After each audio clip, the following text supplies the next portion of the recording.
Well, welcome back, and indeed, a story of success despite all the challenges that we've been through. Let me again welcome our guest, Dr. Aliaa Moustafa, Sustainable Development Expert. Thank you again for being with us. Thank you so much. Let me start here with this strategy that has been put at the very beginning of, ever since the President assumed office. And this strategy was or started with an urban revolution. Yeah, exactly. Let me take your read into this strategy, how it started and how it developed through time. Okay. By talking about this part, we have to go back to the history of the back 8 years and also the past 10 years as well. We have been through many changes and many challenges as well. Egypt have been facing, until now, has been facing many challenges during the past few years. And if we have seen, or we can compare Egypt before these 8 years and now, we can see a very high leap and very big progress that is happening. Quantum leap. Yeah, Indeed. exactly. And no one can deny that. We can see everything on land, on reality. During that part, we have to focus on one thing, the Egyptian citizen, the people itself. And during the past few years, or Egypt before the 8 years, in the past presidents and in the past history, the needy people, all the presidents and all the government were neglecting them. Now, we are telling them that we can see you, we feel your suffering, and we can manage to estimate or to give you, providing you with everything that facilitates life and giving them dignity and improving their lifestyle during these years. Indeed. Yeah. That strategy has been made in categories. So there has been some start with eliminating slums and definitely developing unsafe areas, which was a main priority, expanding the construction to new cities, which we'll be speaking about later on, establishing housing units for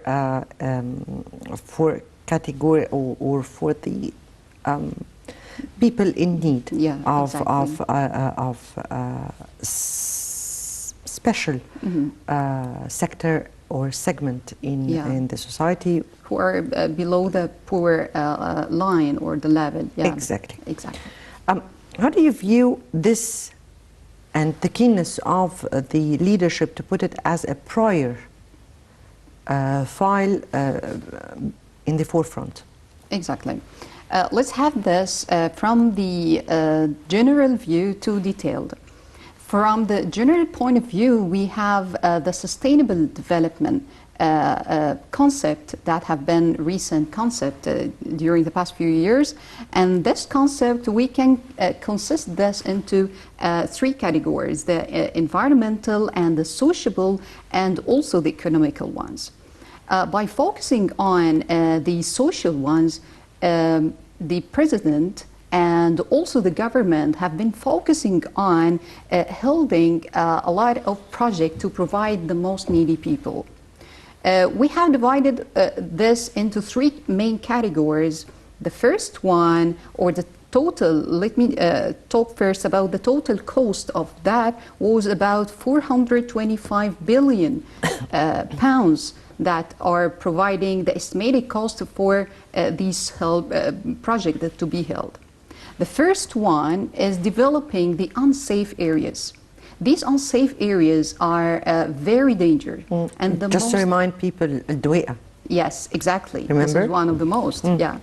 And these unsafe areas are could be sometimes a core of tourism, a core of unsafe people, or that can face a lot of challenges for the government to put the eyes or put the shade on this.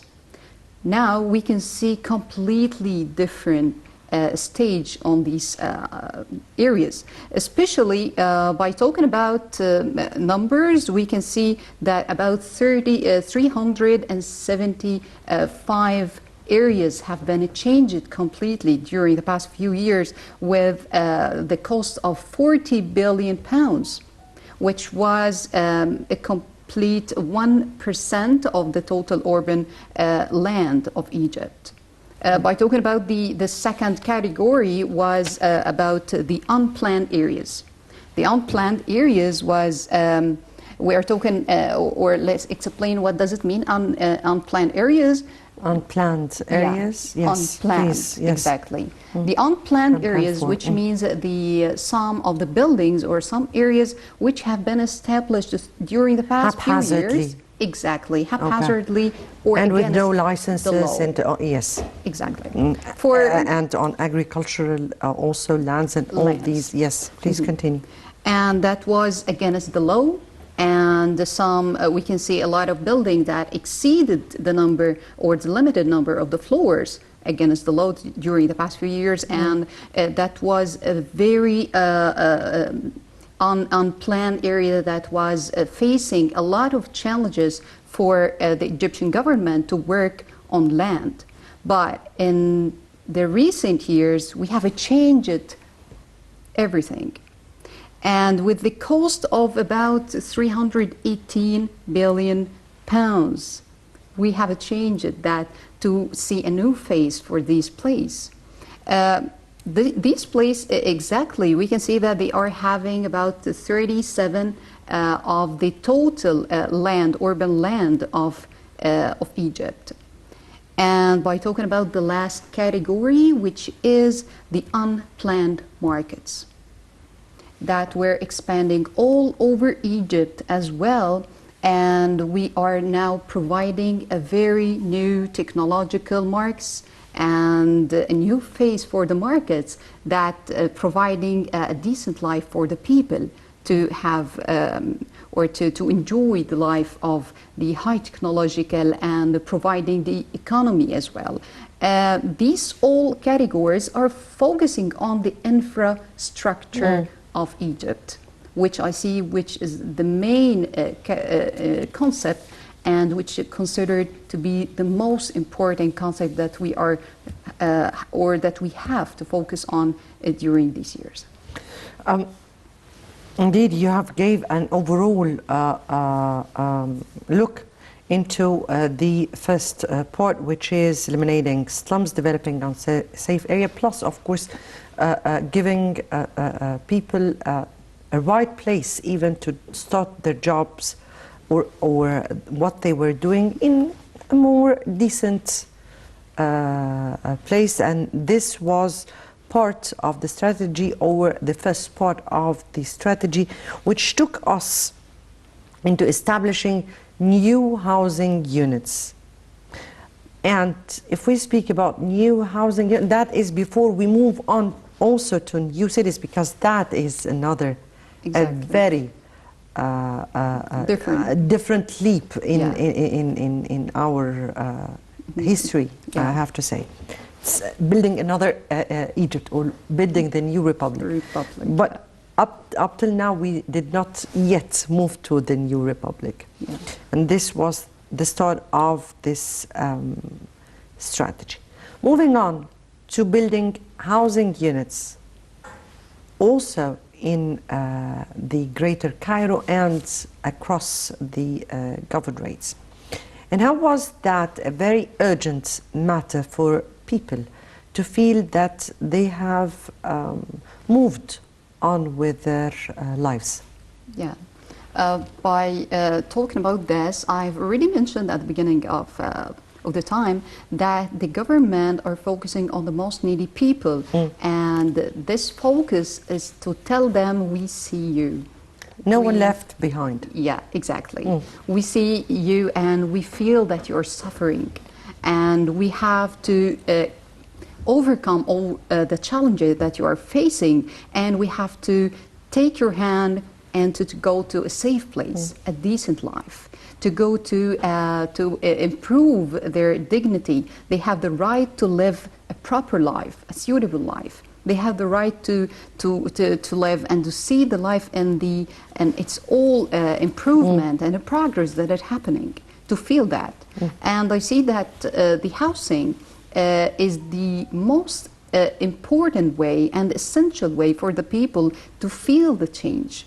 Most of the people that, or the needy people exactly, in the past few years, they were living in unplanned place, unsafe place. They were marginalized during the past few years, and now we can see that they are having proper units, and we can see all the development and all the progress that's happening. That's all towards the vision of Egypt 2030. And during also that, we have working, or we are already working in parallel with achieving the SDGs, or Sustainable Development Goals. That goes, of course, in parallel with the UN announced one, but we have our own vision of or a vision of our own, which is 2030. Great. Moving on to what you were speaking about, a decent life.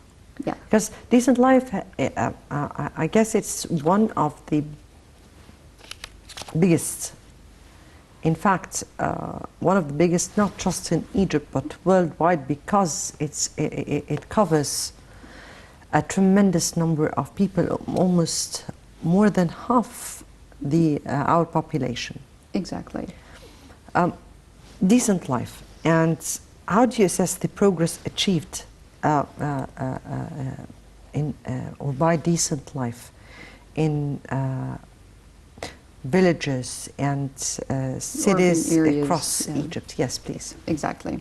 By talking about Decent Life Initiative, we consider this to be one of the most important initiatives that happened during the past few years and happened in the Arabian region as well. By talking about decent life, let's begin with the providers for this.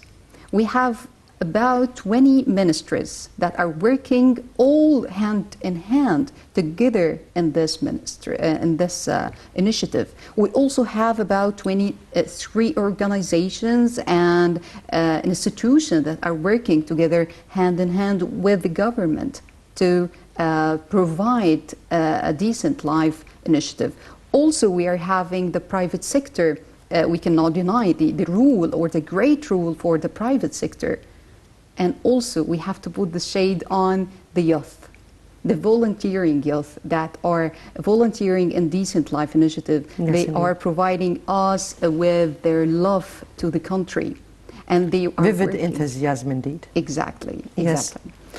Yeah. Please. Okay. And Decent Life, during these years, we have seen a lot of achievements during the years and the upcoming years. They already have a plan for the upcoming years for the people and needy people. And I see that no one can deny that all the people have felt a great change in their lives with this initiative. This initiative is mostly focusing on the infrastructure of the urban areas and also for the countryside, villages, and so on. By talking about the natural gas, providing them with the natural gas, electricity, and the wastewater stations, water stations, a lot of things have been provided.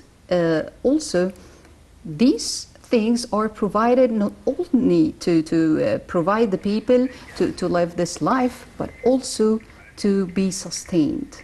Very much indeed. Exactly. Right, before we move on to our, or with our discussion, let's have this very quick break and we'll come back.